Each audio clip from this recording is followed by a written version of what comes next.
두 번째 주제는 여기까지 하고요. 그럼 이제 세 번째 주제로 넘어가 보겠습니다.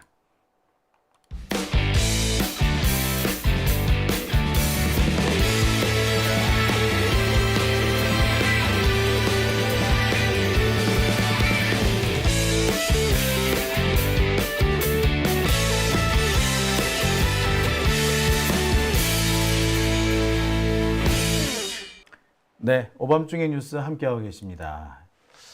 세 번째 주제는 이 장용진 TV의 단독입니다.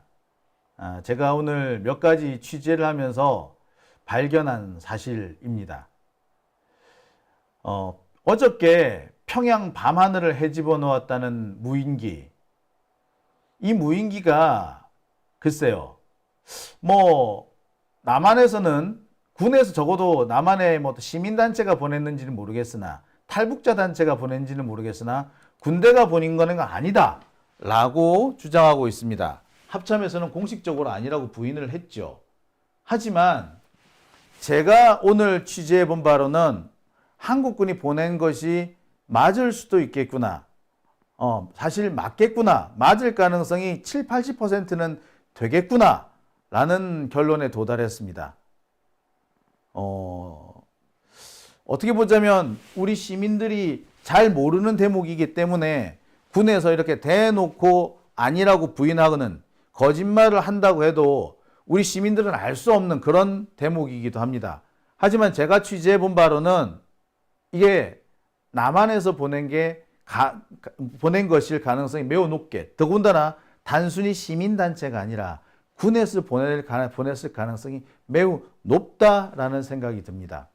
당장 휴전선 이남에서 출발해서 평양까지 갔다가 돌아오죠. 그런데 휴전선 이남에서 출발을 한다고 해도 군부대 근처에서는 이걸 띄우기가 어렵습니다. 조금 거리가 있는 곳에서 띄워야 되죠. 그렇게 되면은 실제로 평양까지 갔다가 오는 거리는 300km가 넘습니다. 휴전선에서 평양까지 150km라고 하는데 휴전선 딱 그 부분부터인 것이고 조금 남쪽으로 조금 내려오게 되면은 그 거리는 더 멀어지게 됩니다. 제가 볼 때 적어도 350km의 항속 거리가 있어야지 갔다 올 수 있습니다. 게다가 이 삐라 유인물을 뿌리고 오려면은 평양 상공에서 조금 채공을 하고 와야 되죠. 이런 것까지 감안해 보면은 항속거리는 350km 이상 되어야 합니다. 근데 현재 민수용으로 나와 있는 이 무인기는 항속거리가 300km씩 가는 게 없어요. 현실적으로 없어요. 항속거리가 대부분 길어야 150km 정도입니다. 200km 가는 것도 잘 없습니다. 개조를 하면은 더 멀리 날아갈 수도 있을 것인데 이 경우에는 이게 소위 말하는 최대 이륙 중량이라는 게 있죠. 최대 이륙 중량을 초과하게 됩니다. 그러면 삐라를 제대로 뿌릴 수가 없죠. 이런 것까지 계산해 보면 네, 이거는 민수용은 아니라는 그런 결론이 내리게 됩니다. 군용일 가능성이 높아지게 되는 거죠. 중국에서 만든 것 중에서 항속거리가 더 긴 것도 있다라고 합니다만 글쎄요. 쉽지는 않아 보입니다. 자, 무엇보다 특이한 것은 바로 이 무인기가 레이더에는 거의 잡히지 않았다는 건데 보시다시피 이 무인기 사이즈가 제법 있어요. 그러니까 밤하늘에 떠돌아다니는데 보통 우리가 쓰는 민수용 무인기로는 카메라에 잘 안 잡힙니다. 아무리 줌을 당겨도.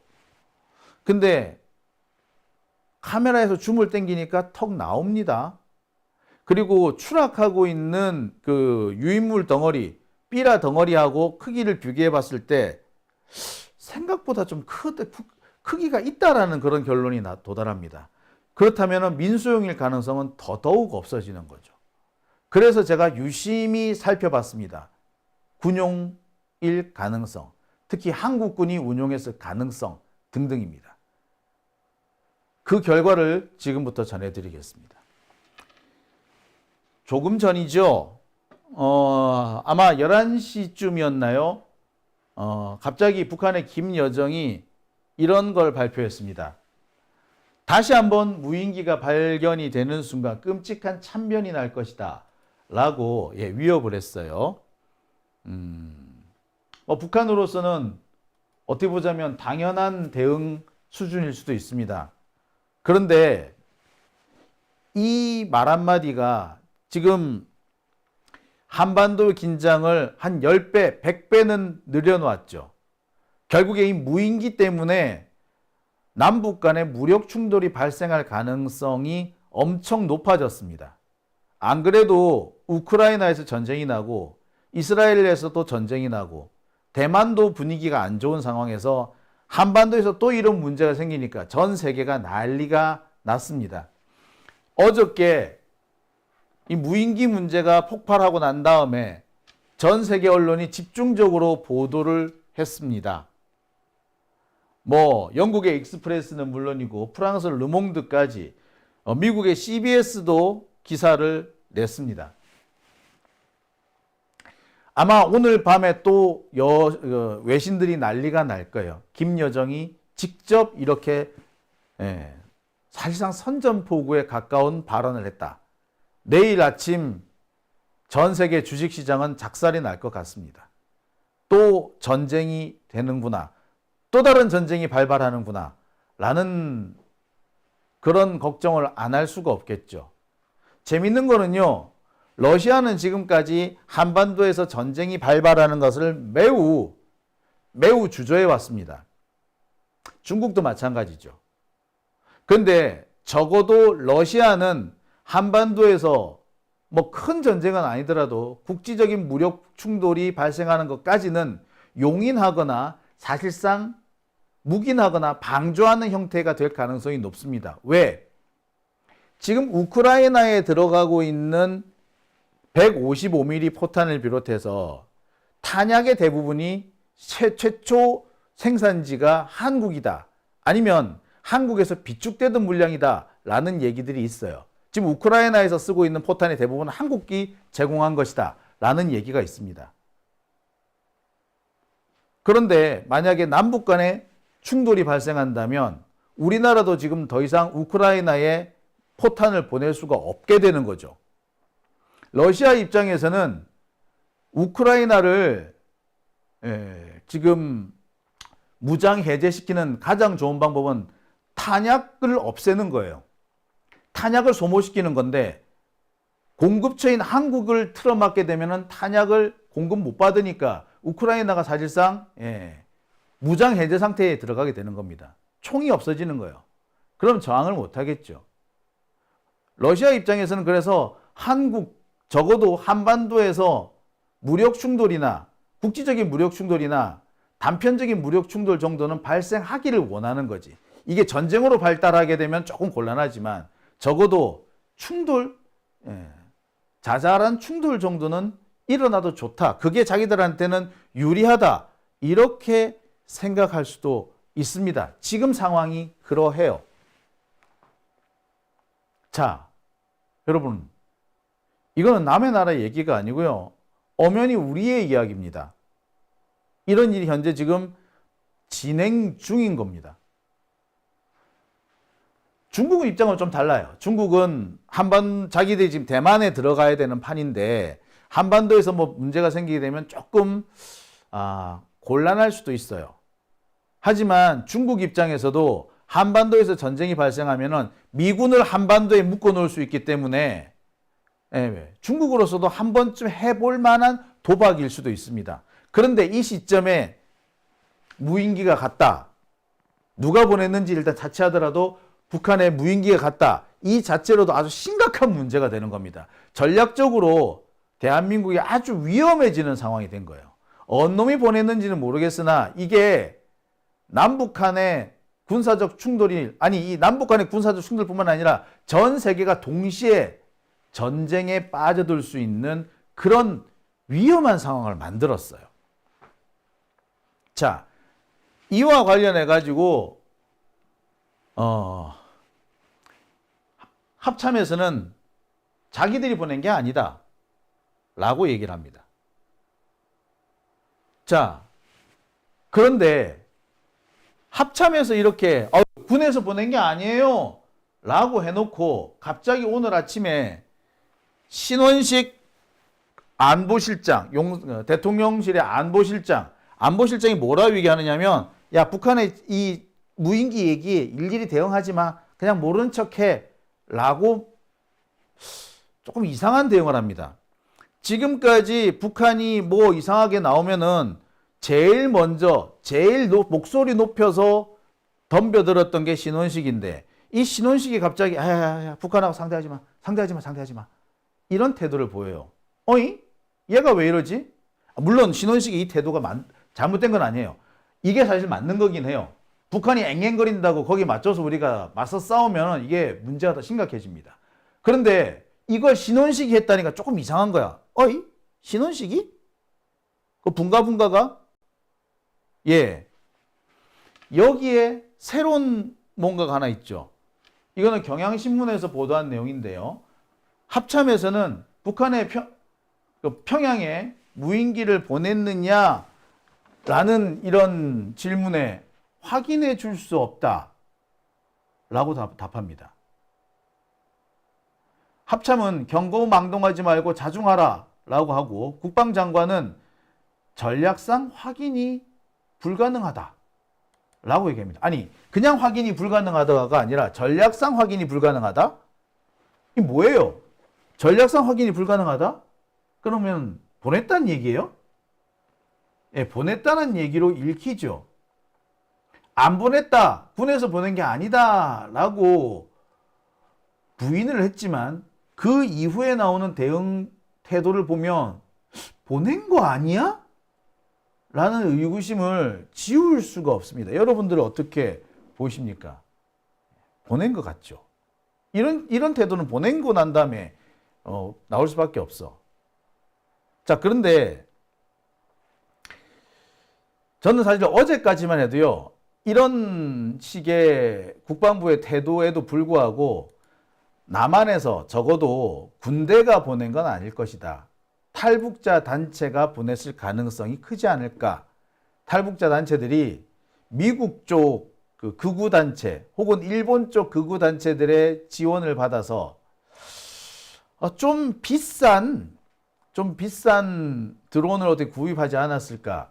이게 무인기라는 게 어떻게 좀 잘 이렇게 하기에 따라 가지고 성능을 뭐 쉽게 향상시킬 수 있다 그래, 개조가 가능하다고 그래요. 그래서 그런 게 아닐까라고도 생각을 했었습니다. 그런데 그렇게 생각할 수밖에 없었던 것이 어제 북한에서 발견됐다라고 하는 이 무인기의 모습 때문입니다. 이게 어제 북한 방송에서 공개한 무인기 모습이죠. 삼각형입니다. 삼각형이죠? 예, 정확하게 모습은 보이지 않습니다만 삼각형입니다. 이렇게. 예. 보통의 유인 항공기와는 좀 모습이 많이 틀립니다. 마치 F-111 같은 뭐 그런 모습이죠. 그죠? 예. 삼각형, 어느 쪽으로 날아가는 건지는 모르겠으나, 예. 삼각형입니다. 그죠? 예. 그래서, 저는 이 삼각형의 이 비행체 모습을 보고, 이거 군용은 아닌 것 같다. 적어도 한국군이 쓰는 건 아니다라고 저는 처음에 그렇게 생각을 했었습니다. 왜냐? 한국군이 쓰는 이 무인기 모습과는 매우 틀려요. 보시다시피 이 무인기 모습은 삼각형이고요. 이른바 전익기라고 합니다. 전익기. 전익기는 날개와 동체가 따로 구분되는 것이 아니고 날개와 동체가 일체형으로 되어 있는 그런 것을 보고 전익기라고 합니다. 요런 전투기, 요거 가오리 같이 생긴 거 있죠? 예. 요런 게 전익기라고 합니다. 이 전익기와 대단히 비슷한 모습이죠. 자, 이게 참 좀 그래요. 어떤 분은 이거 전익기랑 모양은 비슷한데 삼각형의 형태가 좀 다르지 않니? 라고 하실 수도 있을 것 같아요. 그런데 말입니다. 이거는 보는 각도에 따라서 또 달라지는 거죠.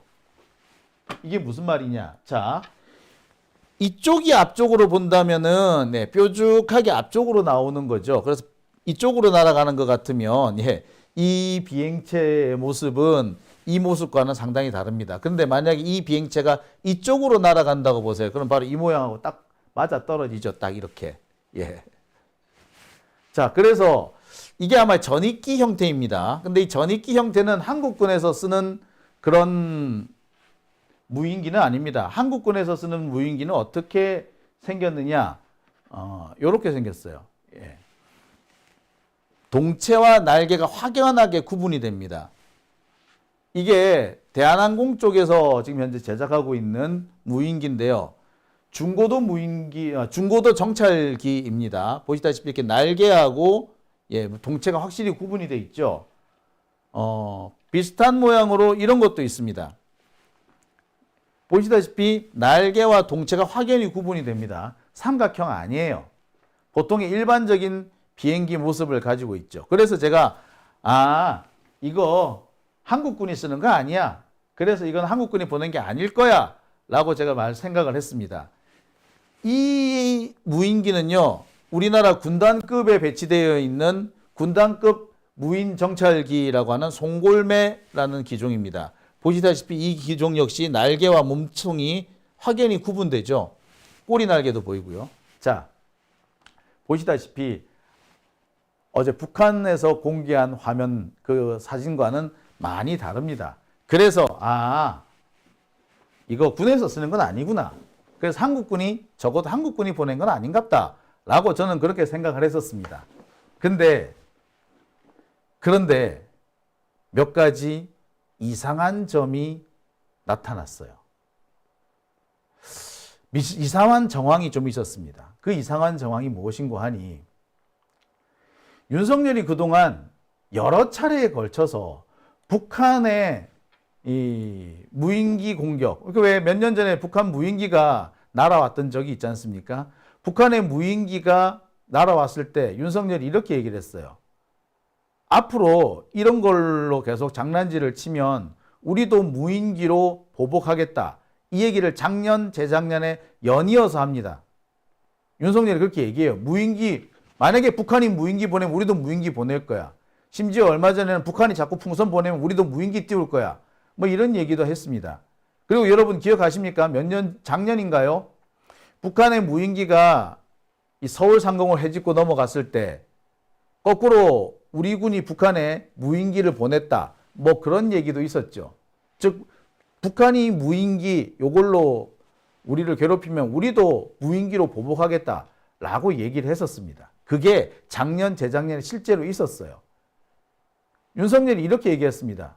북한이 무인기 한 대를 보내면 우리는 2대 보내서 보복하겠다. 북한이 무인기 도발하면 우리는 평양을 응징하겠다. 자, 그리고 얼마 전에는 북한을 겨냥한 스텔스 무인기가 다음 달 시험 비행에 나선다.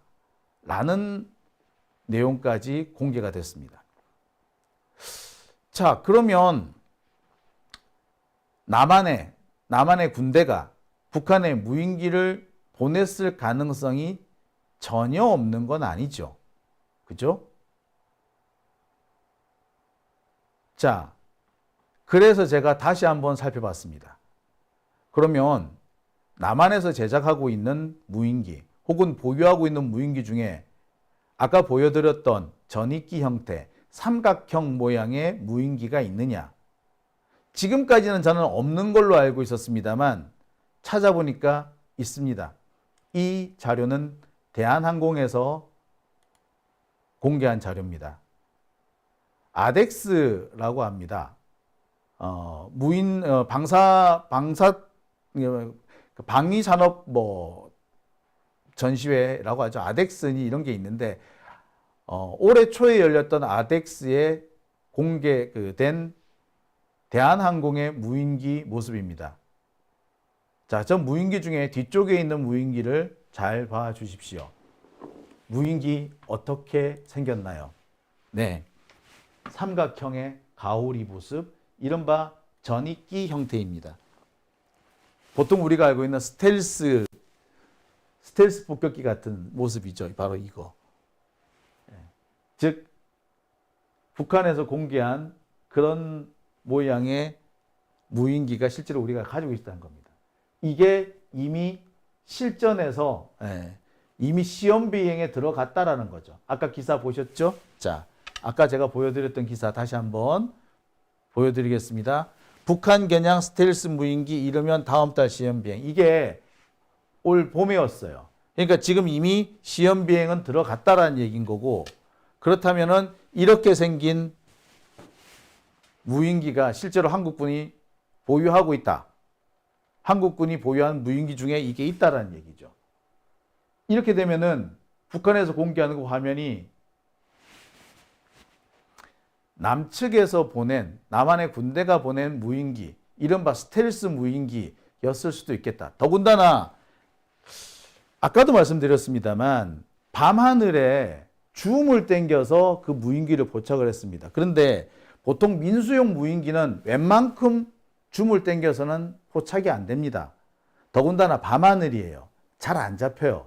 그 정도로 밤하늘에 줌을 당겨서 잡힐 정도면 꽤 사이즈가 있다는 얘기인데, 그렇다면은 민수용일 가능성보다는 군용일 가능성이 더 크죠. 그래서 제가 바로 이 모양의 바로 이 모양, 그리고 이 항공기를 주시하게 됐습니다. 이것뿐이냐? 아니요. 또 조금 다른 모양의 항공기도 있습니다. 자, 이거 보세요. 이건 아까 것과 또 다르죠. 근데 이건 이미 시험 비행에 들어가서 이착륙 훈련이 진행 중인 겁니다. 역시 대한항공에서 제작 중입니다. 이건 실제로 날아다녀요. 아까 먼저 본 것은 단순 목업이었는데 이거는 목업이 아니라 실제로 날아다니는 모습이죠. 자, 이거는 아까 북한에서 공개됐던 화면과 매우 유사해 보일 수도 있습니다. 자, 그리고 이 사진을 한번 보시죠. 이 사진은 올해 4월에 한겨레 신문에 보도됐던 내용입니다. 자, 북한 겨냥 스텔스 무인기 다음 달에 시험 비행, 바로 그 기사인데요. 여기에 나온 사진을 한번 자세히 봐 주십시오. 자세히 안 보이십니까? 자, 확대 한번 해보겠습니다.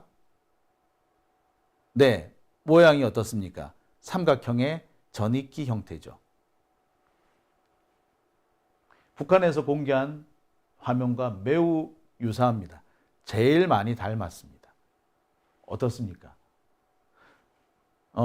이 기종 역시 목업이긴 하지만 언론에 보도된 것처럼 바로 이 모습을 한 무인 스텔스 기가 이미 시험 비행에 들어갔다는 겁니다. 4월 달에 다음 달 시험 비행이라고 났으면 지금쯤 이미 날아다니고 있다고 봐야 되겠죠. 어떻습니까?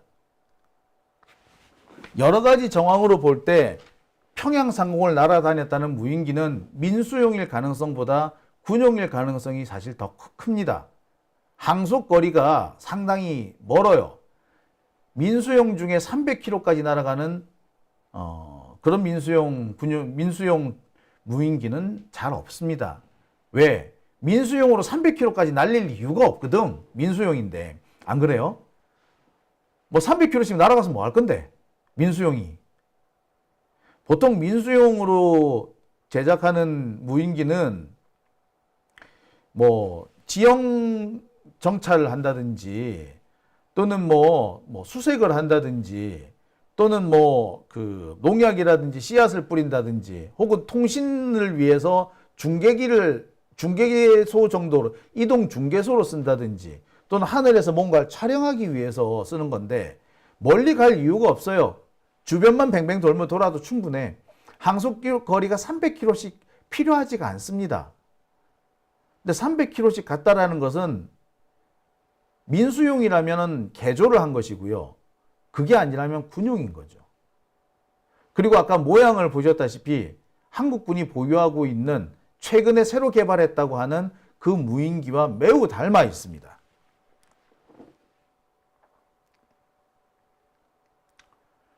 자, 어떤 분은 그런 말씀을 하실 거예요. 무인기 예산 삭감했다고 그러지 않나? 아니요.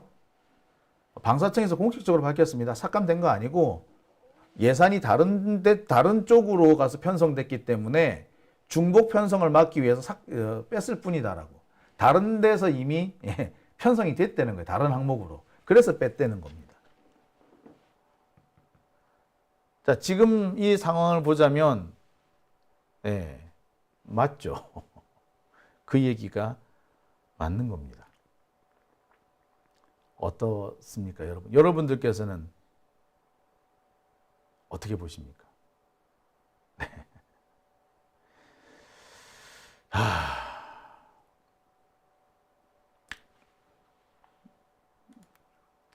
그래서 지금 현재 이 북한에서 발견됐다라고 하는 이 무인기는 군용일 가능성이 현재는 현저하게 높다라고 생각이 드네요.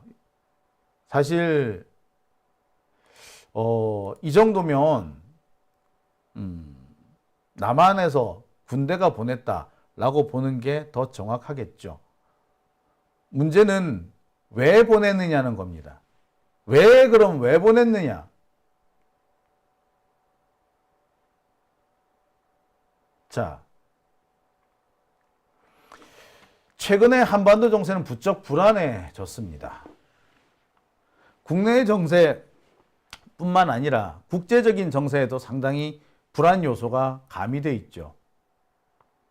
우크라이나 전쟁이라든지 중동 전쟁이라든지 대만 문제 둘러싸고 상당히 지금 전 세계가 다시금 전쟁의 시대로 접어들었다라는 평가까지 나오고 있는 상태입니다. 게다가 지금 윤석열은 연이어서 병정놀이를 했죠. 시내 한복판에 군대를 밀어 넣었습니다. 과연 이게 관련이 없는 걸까요? 저는 북한 도발을 핑계로 해서 윤석열이 또 계엄령을 하려고 하는 의도가 아닌지, 숨은 의도가 아닌지 상당히 의심스럽습니다. 윤석열이 군에 인맥이 없고 군을 장악할 수 있는 능력이 안 되기 때문에 계엄령까지는 못할 것이다. 정상적인 사람이라면 그렇게 생각할 겁니다. 윤석열이 최소한의 합리적인 보통의 인식을 가진 사람이라면 그렇게 생각할 거예요.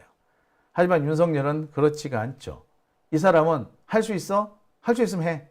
그게 나중에 어떤 뒷감당으로 올지, 경우에 따라서는 지가 쿠데타로 축출이 될 수 있다는 것까지는 생각조차 안 할 사람이에요. 아니, 옆에서 누가 말해줘도 그냥 애써 무시할 사람입니다.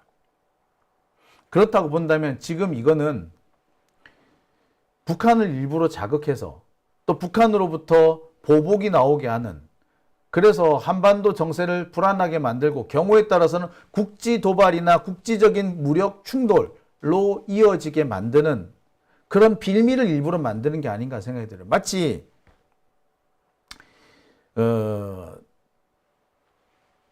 만주사변이나 중일전쟁 당시에 일본군이 일부러 전쟁을 일으키기 위해서 정쟁의 명분으로 삼았다는 노부교 사건을 떠올리게 합니다. 지들이 일부러 도발을 유도해 놓고서는 그 도발을 핑계로 해가지고 전쟁을 일으킨 사건이잖아요. 베트남전 같은 것도 마찬가지입니다. 이른바 통킹만 사건. 사실상 미국이 베트남의 그 무력 공격을 유도했고 그 통킹만 사건을 핑계 삼아서 미국이 베트남전에 본격적으로 개입하지 않습니까? 그 통킹만 사건이 조작이었다는 건 이미 지금 널리 알려졌죠. 이 역시도 미국의 언론에서 주요 비밀 문서를 공개함으로써 널리 알려진 내용들입니다. 그런 양상과 매우 유사합니다. 북한의 도발을 유도하는, 그래서 남북한의 충돌, 더 나아가서 전쟁, 이걸 유도하는 게 아닌가. 그리고 한편으로 보자면 이것이 계엄령으로 가는 길목이 될 가능성도 상당히 높아 보입니다. 이게 그런 의도 없이 과연 이런 일을 했을까? 만약에 어제 북한 평양 상공을 날아다녔다는 무인기가 군용이 맞다면, 한국군이 보낸 것이 맞다면 이거는 명백하게 남북 간의 긴장을 고조시켜서 전쟁 분위기를 만들고, 그리고 그것을 핑계로 국내 정치에 악용을 하려는 그런 의도로 읽힙니다. 지금 현재 윤석열이 선택할 수 있는 선택지가 사실 그렇게 많지 않아요. 판사들을 꼬셔가지고 이재명 대표를 잡아 가두거나 그게 아니면 전쟁을 일으킨 것밖에 없거든요. 그렇다면 사실 윤석열이 선택할 수 있는 선택지도 그렇게 많지 않은 거 아니겠습니까? 저는 상당히 걱정됩니다. 우려됩니다.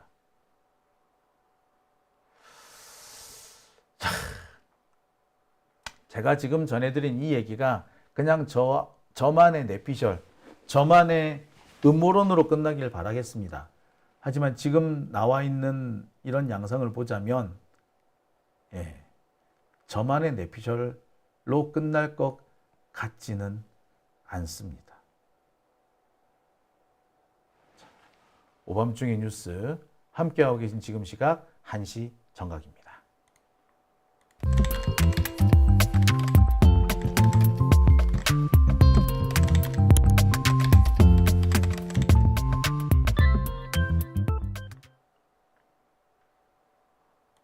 자, 오밤중의 뉴스 함께하고 계십니다.